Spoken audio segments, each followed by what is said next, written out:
ദിൽഷ പ്രസന്നന്റെ വീട്ടിൽ വിവാഹ ഒരുക്കങ്ങൾ തുടങ്ങിക്കഴിഞ്ഞു. ഇന്നലെയാണ് ദിൽഷ പ്രസന്നന്റെ വീട്ടിൽ നിന്നും വിവാഹ നിശ്ചയങ്ങൾ സോഷ്യൽ മീഡിയ പേജുകളിലൂടെ പുറത്തു വന്നത്. തൊട്ടു പിന്നാലെ ആരാധകരെല്ലാവരും അത് ഏറ്റെടുക്കുകയും ചെയ്തു. മലയാളം മിനിസ്ക്രീൻ പ്രേക്ഷകർക്ക് എല്ലാവർക്കും ഏറെ പ്രിയങ്കരിയായ നടിയും സോഷ്യൽ മീഡിയ ഇൻഫ്ലുവൻസറും ബിഗ് ബോസ് മലയാളം സീസൺ 3യുടെ വിന്നറുമൊക്കെയായ ദിൽഷയാണ്. അതുകൊണ്ട് തന്നെ താരത്തിന്റെ ഓരോ വിശേഷങ്ങളും സോഷ്യൽ മീഡിയ പേജുകളിലൂടെ ആരാധകരെല്ലാവരും ഏറ്റെടുക്കാറുണ്ട്. പ്രായം 30 കഴിഞ്ഞതുകൊണ്ട് തന്നെ ദിൽഷയുടെ വിവാഹത്തിന് വേണ്ടി കാത്തിരിക്കുന്നവരുടെ എണ്ണം കൂടുതലാണ്. ദിൽഷ എന്ന് വിവാഹിതയാകും, ദിൽഷയുടെ വിവാഹത്തിന് വേണ്ടി കാത്തിരിക്കുകയാണ് ഞങ്ങളെന്നാണ് പൊതുവെ പ്രേക്ഷകരെല്ലാവരും പറയാറ്. അങ്ങനെ ഇപ്പോൾ ഇതാ ദിൽഷ പ്രസന്നന്റെ വീട്ടിൽ നിന്നും ഒരു വിവാഹവിശേഷ വാർത്തയാണ് മണിക്കൂറുകൾക്ക് മുൻപ് പുറത്തു വന്നിരിക്കുന്നത്. ദിൽഷ തന്നെയാണ് ഈ സന്തോഷ വാർത്ത ആരാധകരുമായി പങ്കുവെക്കുകയും ചെയ്ത്.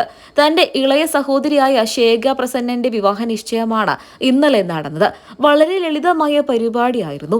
അടുത്ത സുഹൃത്തുക്കളും ബന്ധുക്കളുമായിരുന്നു ഇളയ സഹോദരിയുടെ വിവാഹ നിശ്ചയത്തിൽ പങ്കെടുക്കാൻ വേണ്ടി എത്തിയത്. അതേസമയം സഹോദരിക്കും ഭർത്താവിനൊപ്പം നിന്നുകൊണ്ട് ദിൽഷ തന്റെ സോഷ്യൽ മീഡിയ പേജുകളിലൂടെ കുറിച്ച കുറിപ്പ് ഇങ്ങനെയായിരുന്നു: എനിക്കൊരുപാട് സന്തോഷം തോന്നുന്നു. അങ്ങനെ ഒടുവിൽ നീയും നിന്റെ ചെറുക്കനും ഒന്നിച്ചു. അവന്റെ കൈകളിൽ നീ എന്നും ഭദ്രമായിരിക്കും. നിങ്ങളുടെ ബന്ധം ഇത്രകാലം മുന്നോട്ട് പോയതുപോലെ തന്നെ ദൃഢമായി തന്നെ മുന്നോട്ട് പോകട്ടെ. ഈ യാത്രയ്ക്ക് ഞങ്ങൾ എല്ലാവരും സാക്ഷികളാണ്. സത്യത്തിൽ ഈ നിമിഷം വളരെ സവിശേഷമായി തോന്നുന്നു. എല്ലാ കാര്യങ്ങളിലും എപ്പോഴും നിങ്ങൾ ഒന്നിച്ചാണ്.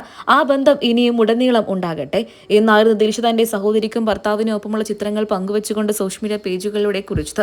നിമിഷ നേരങ്ങൾ കൊണ്ട് തന്നെ ആരാധകരും ആശംസകൾ അറിയിച്ചു.